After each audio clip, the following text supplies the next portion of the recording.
Olá a todos, vamos começar a nossa aula sobre condicionamento de sinal de sensores, especificamente abordando o assunto amplificador operacional. Isso vai ser, na verdade,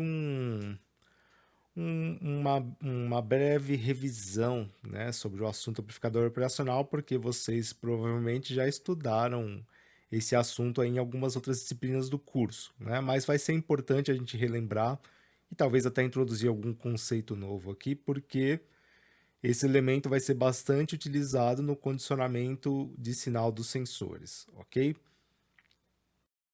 Bom, quando eu estou falando de condicionamento de sinal de sensores, eu estou interessado em converter, por exemplo, esse sinal em um sinal elétrico mensurável.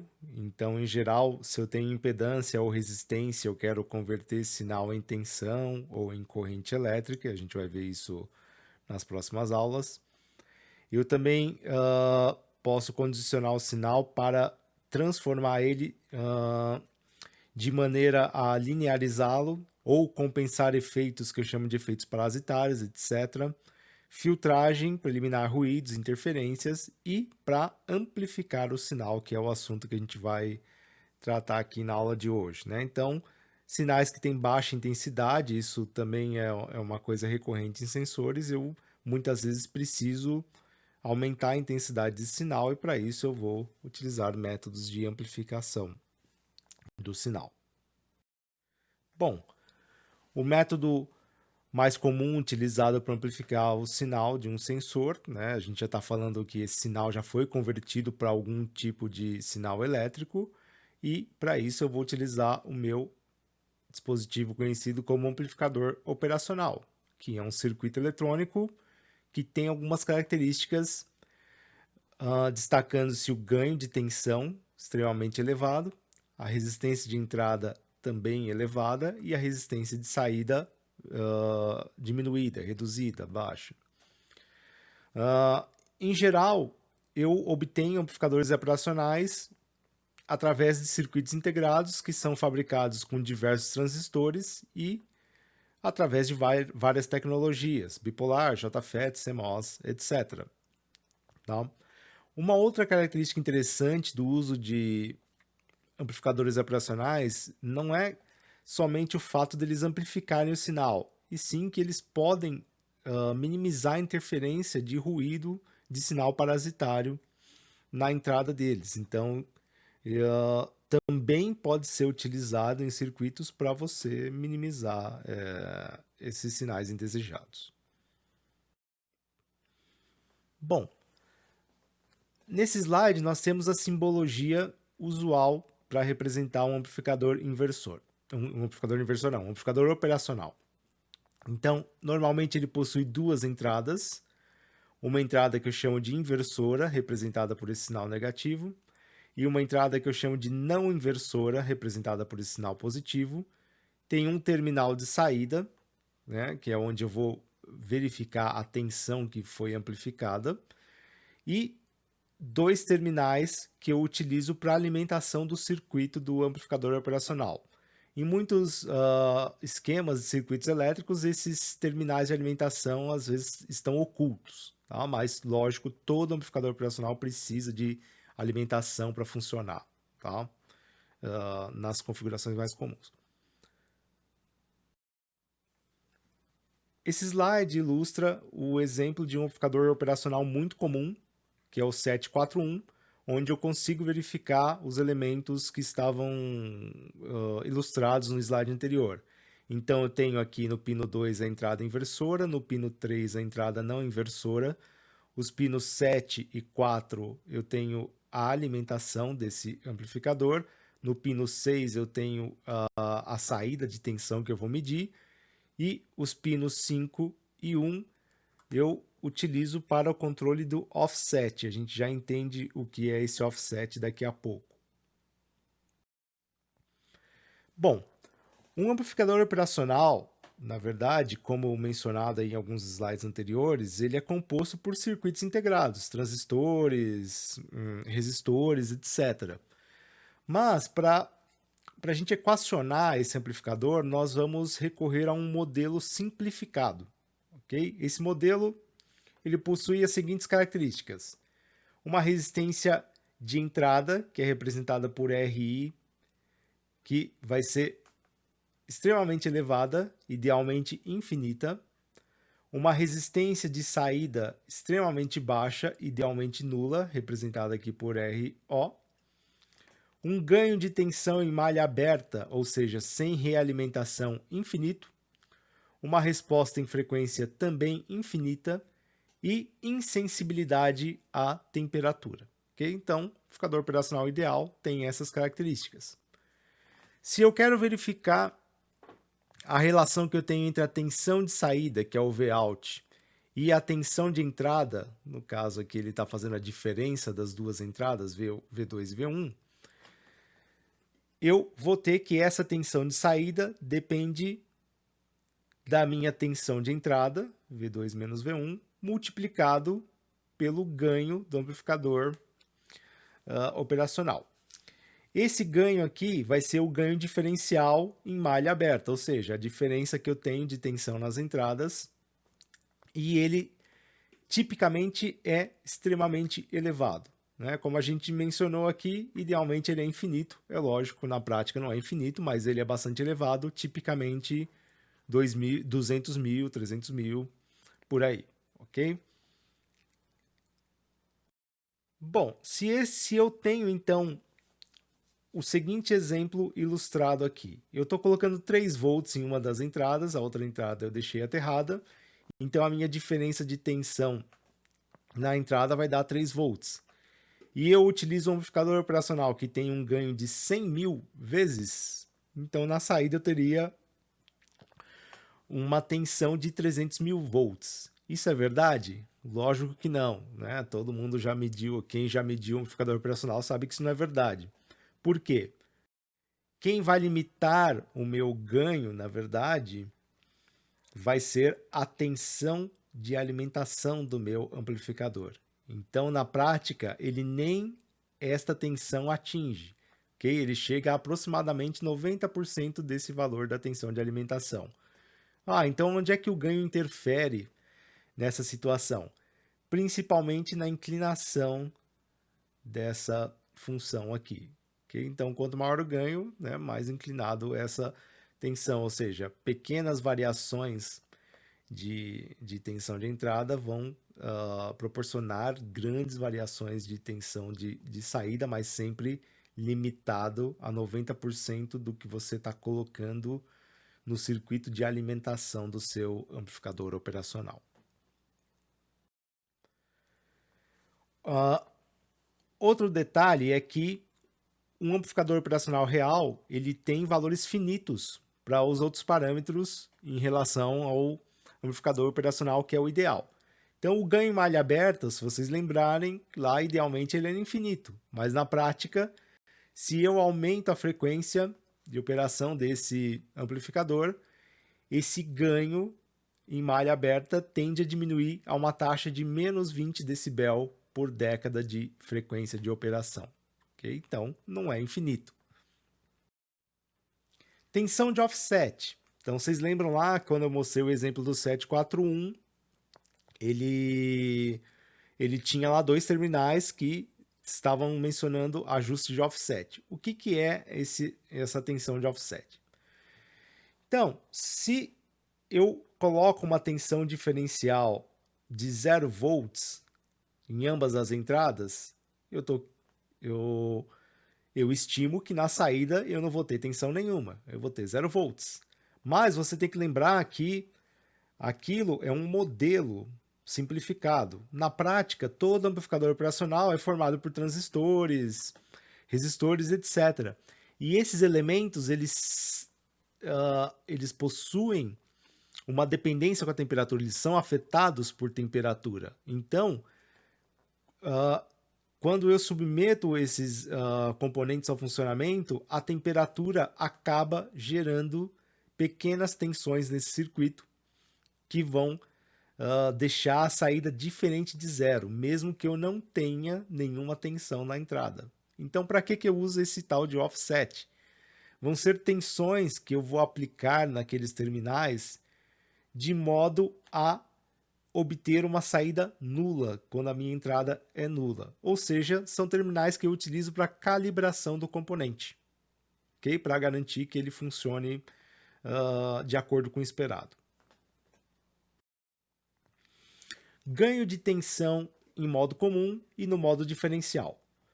Bom, o modo comum significa que se eu colocar a mesma tensão em ambas as entradas do meu amplificador, eu espero que esta tensão seja nula. E a gente já até viu no slide anterior a tensão de offset, se eu coloquei 0 nas entradas, ela pode não ser nula. Aqui a mesma coisa, né? Em geral, o que a gente esperaria se as tensões são iguais é que a saída desse 0, mas ela pode não dar, ok? Já o ganho de tensão em modo diferencial, que é a relação que eu tenho entre a saída e a diferença de tensão de entrada que eu quero no meu amplificador, esse ganho tem que ser o maior possível. Então, o ganho em modo comum tem que ser o menor possível, ou seja, idealmente tem que ser 0, e o ganho em modo diferencial tem que ser o máximo possível.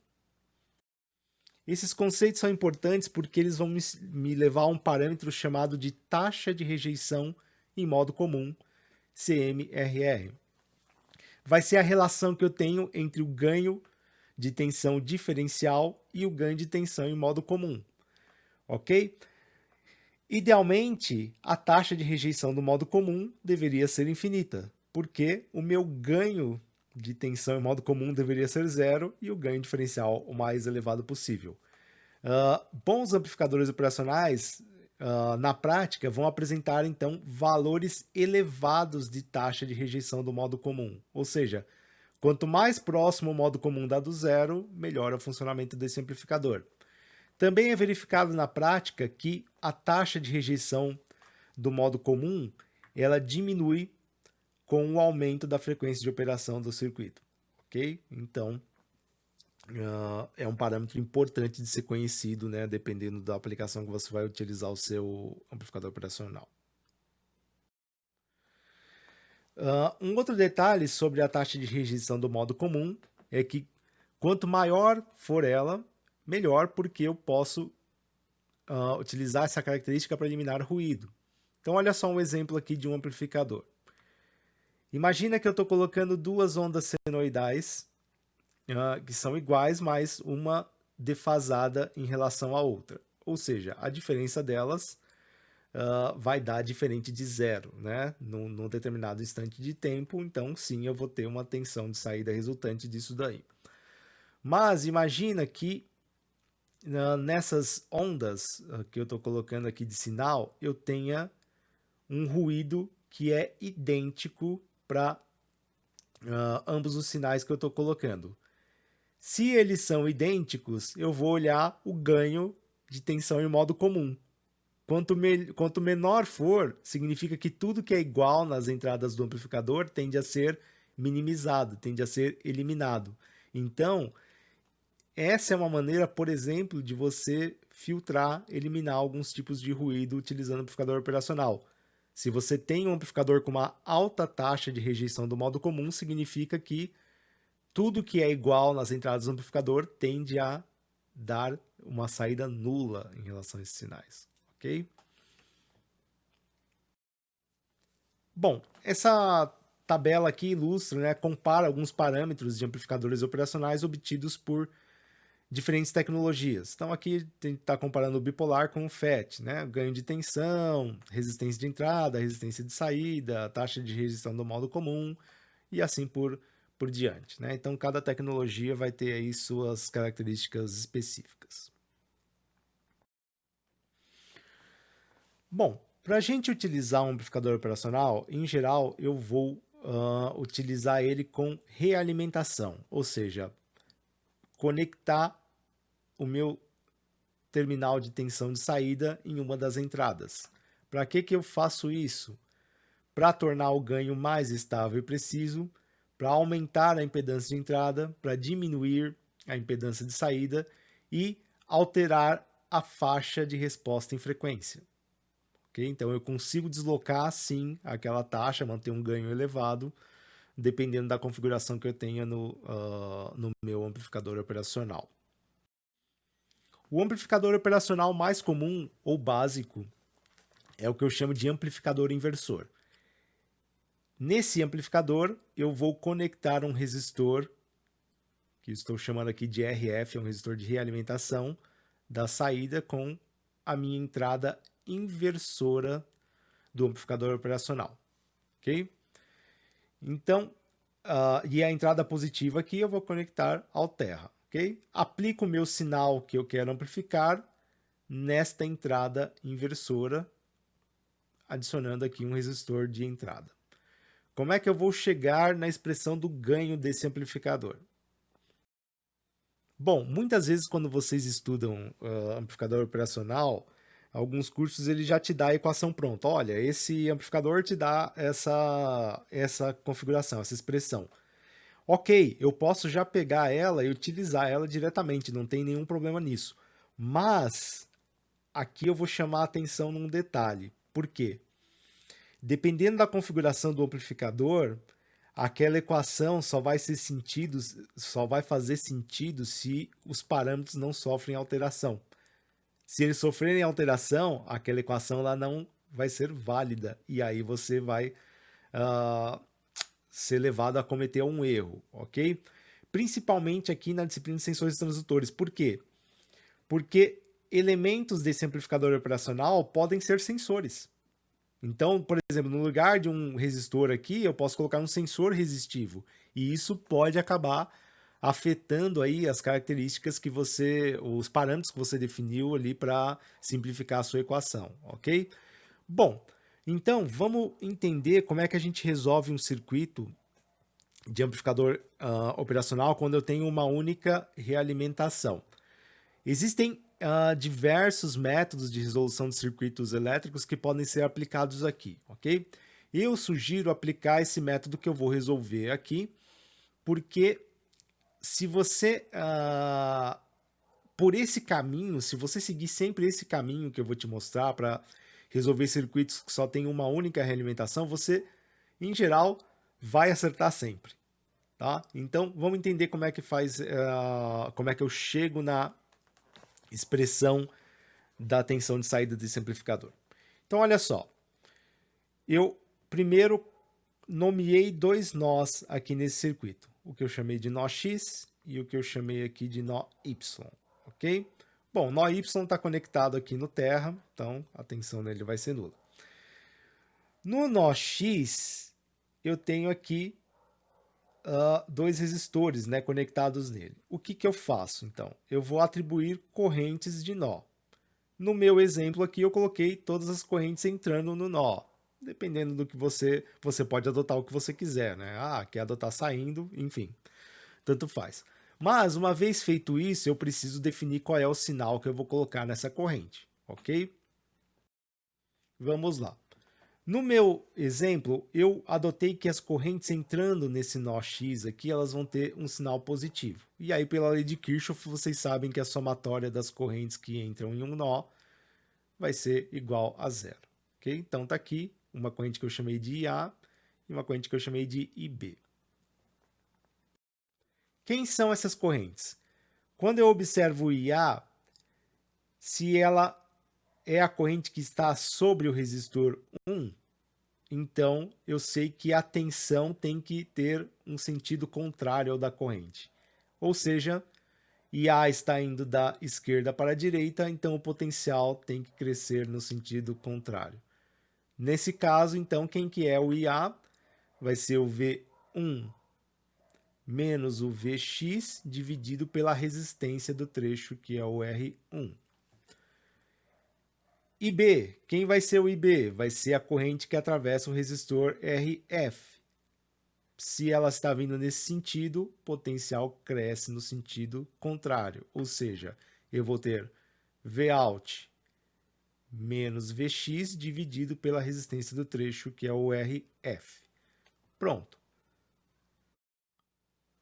Definir o nó X, vou definir o nó Y, que está conectado aqui no terra, então a tensão nesse nó Y vai ser nula.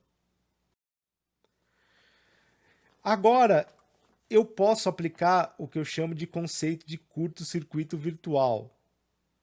Esse conceito me diz o seguinte, que a tensão que eu tenho aqui na entrada inversora do amplificador vai ser igual à tensão que eu tenho na entrada não inversora do meu amplificador. Como é que eu chego nesse conceito?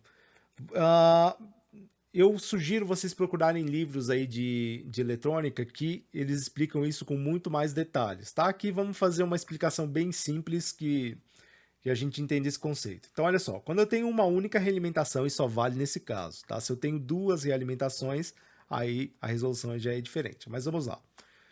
O ganho, a gente sabe que ele é infinito no amplificador operacional, ok? Se eu reescrevo aquela expressão que a gente viu lá no começo dos slides, que está aqui, ó, admitindo que as tensões de entrada estão aqui, ó, V mais na entrada na inversora, V menos na entrada inversora, multiplicado pelo ganho. Perfeito? Vou isolar isso daqui, né, essa diferença de tensões, e isso vai me dar igual ao Vout dividido pelo ganho. Se o ganho é infinito, então é lógico que o Vout aqui vai acabar sendo zerado, e aí, portanto, as tensões de entrada vão ser iguais, né, passando esse termo para o outro lado da expressão. Então, sim, eu posso admitir isso daqui. Então, utilizando esse conceito do curto-circuito virtual, a tensão que eu tenho em Vx é igual à tensão que eu tenho em Vy. O que eu vou fazer então? Vou pegar esse Vy aqui que vale zero, que é igual a Vx, e substituir aqui nessa expressão que eu tenho, que eu defini lá para o meu nó x. Então tá aqui, ó. Coloco ela aqui e reescrevendo essa expressão, eu chego então na relação que eu tenho entre a tensão de saída e a tensão de entrada, que nesse exemplo é o V1, vai depender aqui da razão entre as resistências de realimentação e de entrada desse amplificador, multiplicadas por um sinal negativo. Okay? Então, o amplificador inversor ele inverte o sinal de entrada, além de proporcionar o ganho, controlando-se a razão entre essas duas resistências. Ok? Então, esse foi o amplificador inversor. O amplificador não inversor, eu vou conectar então o meu sinal de entrada na entrada não inversora e conecto a minha realimentação aqui na entrada inversora. Então tá aqui essa configuração. Esse esquema é mais fácil da gente ver, né? A tensão de saída aqui basicamente vai ser a divisão de tensão que eu tenho entre o RF e o R1, ok? Ainda utilizando o conceito do curto-circuito virtual.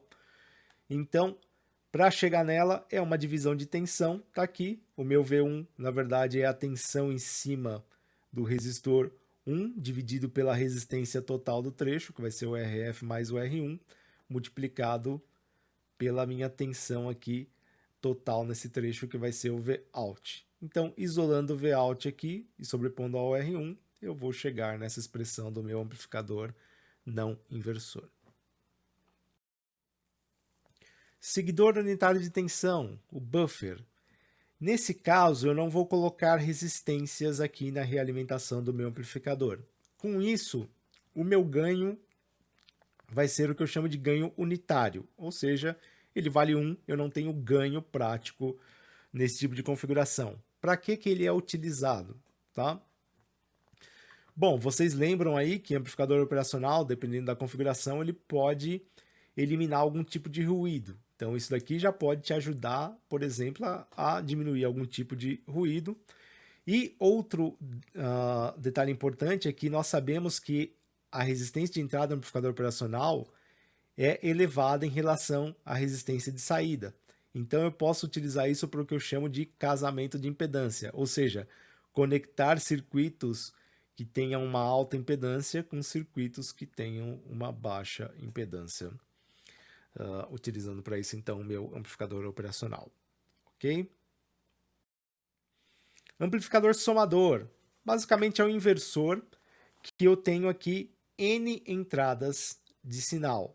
O que eu vou obter na saída, né, depois da dedução, mais ou menos da mesma maneira que a gente fez lá no começo, vai ser uma expressão em que a tensão de saída depende do meu resistor de realimentação em relação às tensões e às resistências que eu tenho em cada uma das entradas de sinal que eu estou colocando no meu amplificador somador, né? Então vai ser uma soma dessas tensões aqui, desses sinais que eu tenho na saída. Amplificador diferencial. Esse aqui é bastante utilizado aí em circuitos que possuem sensores, tá? Então, o que esse amplificador faz? Ele vai permitir a nós amplificar a diferença das tensões que eu coloco nas entradas do meu amplificador operacional. Vamos ver como é que isso funciona.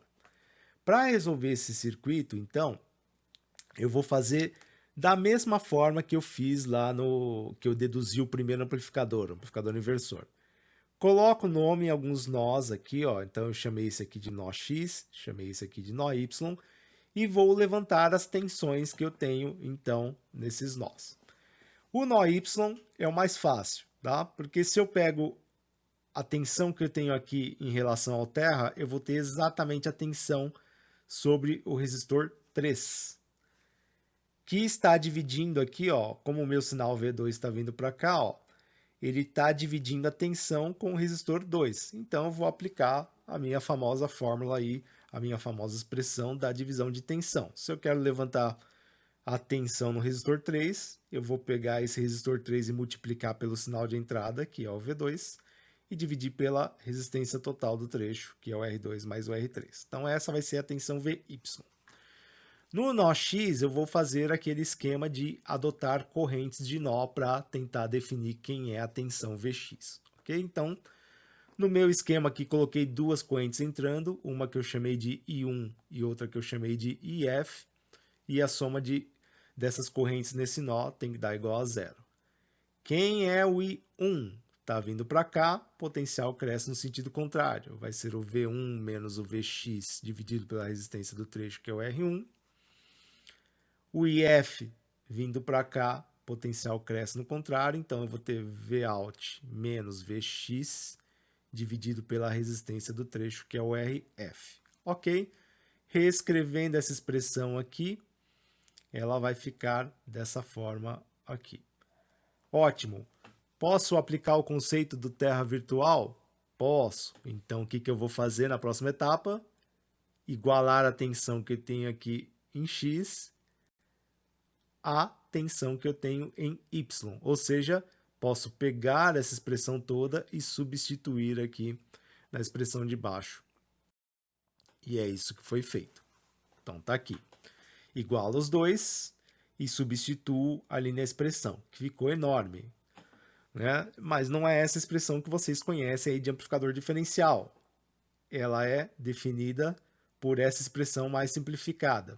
E como é que eu chego nessa expressão simplificada? Eu vou supor que os resistores de entrada são iguais, o R1 e o R2, e que o R3, que era aquele resistor que estava conectado lá no terra, lá do nó Y, é igual, tem um valor igual à resistência de realimentação RF. Quando eu faço isso, eu consigo simplificar essa expressão e finalmente chegar na expressão de saída desse amplificador operacional diferencial, onde o ganho vai ser controlado pela resistência RF em relação a R1 e pela diferença das tensões de entrada que eu tenho, ok? Bom, isso é perfeito. Se você tem um amplificador diferencial, você vai utilizar essa expressão, mas tem um problema. Que problema é esse? O problema principal é que se eu, porventura, verificar variação em alguns desses resistores, ou seja, se o R1 for um pouco diferente do R2, ou o R3 for um pouco diferente do RF, aquela expressão simplificada já não é mais válida. Eu teria que usar a expressão anterior, lá onde eu tenho todos os resistores colocados. E aí você fala, mas isso pode acontecer na prática? Se você compra um amplificador diferencial na forma integrada, isso dificilmente vai ocorrer, porque os métodos de fabricação garantem que esses resistores são iguais. Mas como nós estamos falando aqui de uso em sensores, Muitas vezes, esses resistores, eles podem ser sensores dentro desse amplificador. E, evidentemente, se eles são sensores, eles vão apresentar variação com a grandeza de interesse, a grandeza que você quer medir. Portanto, quando eles variam, aquela expressão simplificada já não é mais válida. E aí você vai ter um erro na interpretação dessa tensão de saída quando relaciona com a grandeza de interesse, ok? O outro problema é que, tudo bem, vamos supor que eu tenha colocado o sensor em outro ponto do circuito, mas eu queira variar o ganho desse amplificador. Para eu variar o ganho, eu preciso variar as duas resistências de entrada igualmente, e isso aqui já é mais difícil. Você fabricar elas com o mesmo valor, tudo bem, isso se consegue, mas variar com exatamente o mesmo valor já é uma coisa mais difícil. Então, essas são as limitações do meu amplificador diferencial. E é por isso que é interessante a gente saber deduzir as expressões dos amplificadores para chegarem neles, ok? Se você não tem variação, use a expressão pronta. Se você verifica a variação, você tem que fazer a dedução, ok? Bom, vamos lá. Em termos práticos, como é que a gente soluciona esses problemas que eu tenho do amplificador diferencial, já que ele é bastante interessante para ser utilizado aqui no condicionamento de sinal de sensores? Eu vou utilizar uma configuração que é chamada amplificador de instrumentação, que possui essas características aqui, ó. Resistência de entrada extremamente elevada, a de saída é baixa, inferior aos ampops convencionais, uma taxa de rejeição do modo comum que é bastante elevada, superior a 100 decibéis, um ganho de tensão em malha aberta superior aos amplificadores comuns. E a característica interessante é que o ganho nessa situação eu vou controlar através de um único resistor. Então aqui já está uma grande diferença em relação ao amplificador diferencial. Tensão de offset baixa, corrente de entrada baixa e a deriva também é baixa. Vocês lembram lá o que era a deriva, é uma característica de sensor, que também afeta outros componentes, né? Então a deriva é aquele deslocamento da curva, né? Aqui ela vai ser mais baixa. Bom, como é que é esse amplificador de instrumentação? É o que eu estou vendo aqui nessa figura. Na verdade, ele é composto por 3 amplificadores operacionais. Ok? Vamos ver como é que eu defino a expressão da tensão de saída desse amplificador aqui. Tá? Então ele tem aqui, ó, 2 entradas, onde eu vou colocar esses sinais, e a saída também vai depender da diferença de tensão que eu tenho nessas entradas aqui. Como é que eu resolvo esse circuito, pessoal? Do mesmo jeito que eu estou fazendo até agora. Tá? Então vou definir alguns nós aqui, e a partir deles aí vou levantando as grandezas. Então olha só, chamei esse nó que eu coloquei aqui nesse ponto de nó A e o nó que eu coloquei nesse ponto aqui de nó B. No nó A, eu coloquei então 2 correntes entrando nesse nó. Uma corrente que eu chamei de I1 e outra corrente que eu chamei de IRP, porque passa por esse resistor RP aqui. No nó B, eu coloquei uma corrente que eu chamei de I2 e como eu já chamei uma corrente de IRP aqui entrando no meu nó A, e é o mesmo resistor, eu não posso colocar essa corrente entrando aqui. Então ela está saindo aqui, ó. É a mesma corrente IRP. O que vai acontecer? O que vai resultar disso? Eu vou ter um sinal negativo na expressão. Aí vamos ver isso daí. Então tá aqui, ó. É o meu amplificador aqui, tá desenhado um pouquinho menor, mas vamos lá. No meu nó A, então eu tenho a corrente IRP e a corrente I1 entrando nesse nó. Pela lei de Kirchhoff, a somatória delas tem que ser nula. Corrente IRP, quem vai ser? Tá passando aqui de baixo para cima no RP, potencial cresce então de cima para baixo. Vai ser tensão no nó B menos a tensão que eu tenho no nó A, dividido pela resistência do trecho, que é o RP. Quem é o I1? Está vindo para cá, então o potencial cresce no contrário. Vai ser o Vx menos o VA, dividido pela resistência do trecho, que é o RF. Perfeito. Posso utilizar o meu conceito aqui do terra virtual? Posso, porque só tem uma realimentação. Ou seja, a tensão V1 aqui, ó, que é na entrada não inversora, vai ser igual à tensão que eu tenho na entrada inversora, que é o VA. E o VB, que é desse outro amplificador aqui, ó, que está na entrada inversora, vai ser igual à tensão na entrada não inversora, que é o V2. Então eu vou substituir nessa expressão, nos lugares de VB e VA, vou colocar V1 e V2. Então, reescrevendo essa expressão aqui e isolando-se o Vx, o que eu tenho, então, é essa expressão aqui para o Vx. Então, na tensão nesse ponto aqui, né, que é a saída do amplificador 1 aqui, ela é definida por esta expressão aqui, ok?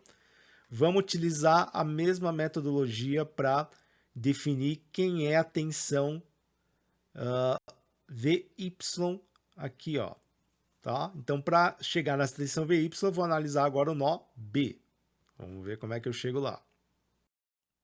Então, no meu nó B, agora a corrente IRP está saindo do meu nó B, portanto, eu tenho que colocar um sinal negativo nela, né? A corrente 2 está entrando, fica com sinal positivo, isso vai dar igual a 0, ok? Vamos lá, quem é o IRP? IRP está vindo para cá, então o potencial vem para cá, VB menos VA sobre a resistência RP. I2, potencial cresce para cá, VY menos VB dividido pela resistência RF, ok? Qual é o próximo passo? Terra virtual, vamos lá. Então, olha só, VA é igual a V1, certo? E o meu VB é igual ao meu V2. Então, no lugar de VA e de VB, vou colocar V1 e V2 nessa expressão aqui. Faço isso daqui e isolo o VY, que é a saída desse amplificador 2. Pronto, então já tenho a expressão do VY também. Já defini a expressão do Vx, já defini a expressão do VY. Por que eu defini eles? Porque essas tensões vão alimentar aqui, vão ser a entrada do meu terceiro amplificador operacional. Quando eu olho esse terceiro amplificador operacional, ignorando o que eu tenho ali, né, os outros dois, eu percebo que ele é um amplificador diferencial. Né? Pode comparar esse desenho aqui, ó, a partir do Vx e do Vy aqui, daqui para a direita, e você vai verificar que ele tem exatamente a mesma configuração do amplificador diferencial.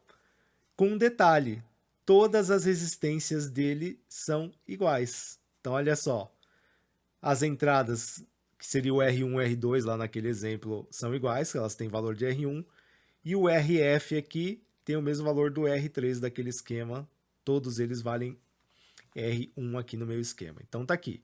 Nesse tipo de amplificador, eu sei que a minha tensão de saída ela vai ser dada pelo quê? Pelo resistor de realimentação dividido pelo valor do resistor de entrada, lembrando que são iguais, e multiplica-se a diferença das tensões que eu estou colocando na entrada desse amplificador. Então tá aqui, Vy menos Vx.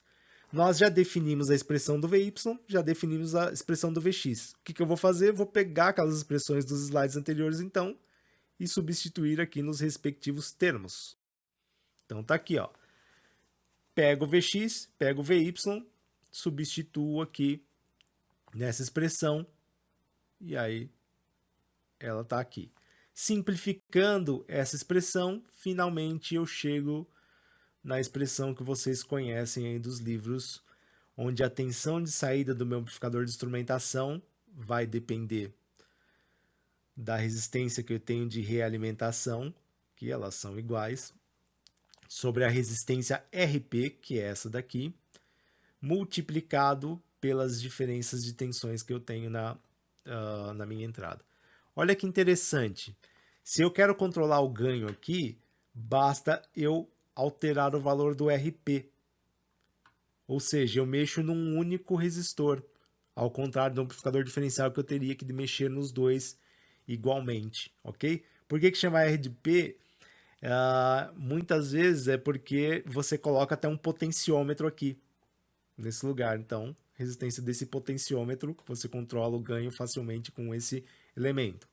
Aí você pergunta, mas professor, nesse tipo de amplificador eu tive que admitir que eu tinha vários parâmetros iguais, né? Então, quando eu olhei aqui o meu amplificador diferencial, ele estava lá com as resistências iguais e as resistências de realimentação dos amplificadores 1 e 2 também são iguais.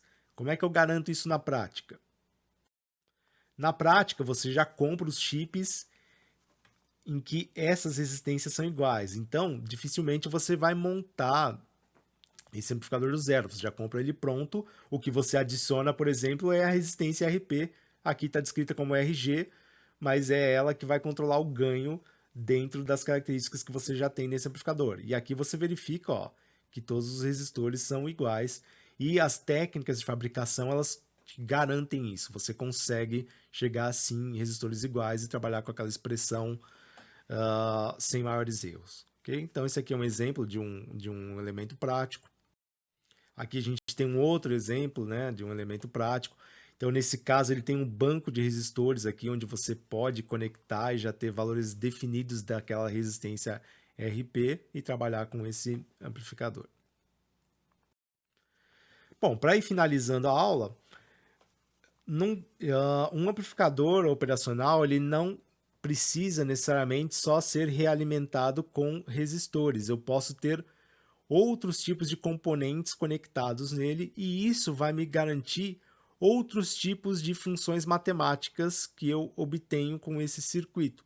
Tá? Então, por exemplo, se eu ao invés de colocar um resistor, eu coloco um capacitor aqui, né, eu verifico que a minha tensão de saída ela vai depender de uma equação diferencial que eu tenha aqui. Então, isso aqui é chamado de amplificador integrador. Então, tá aqui, eu vou ter uma integral da minha tensão de alimentação nessa situação. E aí, lembrando, esse capacitor pode ser um sensor, ou esse resistor pode ser um sensor também. Okay? Então, eu posso utilizar isso para obter essa função aqui, integrar essa tensão de entrada. Existe um amplificador diferenciador, onde esse capacitor está na entrada onde eu estou aplicando o meu sinal aqui. E nesse caso, eu vou obter a derivada do meu sinal de entrada em relação ao tempo para ter a amplificação aqui. E aí, lembrando novamente, o capacitor pode ser um sensor, o resistor pode ser um sensor, e aí eu obtenho outras variações nesse tipo de circuito. Amplificador logarítmico, eu também consigo, por exemplo, obter uma função logarítmica do meu sinal de entrada, né? Quando eu coloco, por exemplo, um transistor bipolar na realimentação do meu amplificador aqui. Okay? Nessa expressão, esse VT é o que a gente chama de tensão térmica da junção dada por Kt sobre Q. Ok, pessoal? Bom, então essa aula serviu aí para relembrar um pouco de amplificador operacional e introduzir talvez alguns conceitos novos, né? Quando a gente avançar no curso, vocês vão começar a fazer os exercícios e vão perceber como eu utilizo isso para condicionar o sinal de sensores de transdutores, ok? Bom, é isso. Então, façam os exercícios da aula aí, enviem as dúvidas e até a próxima.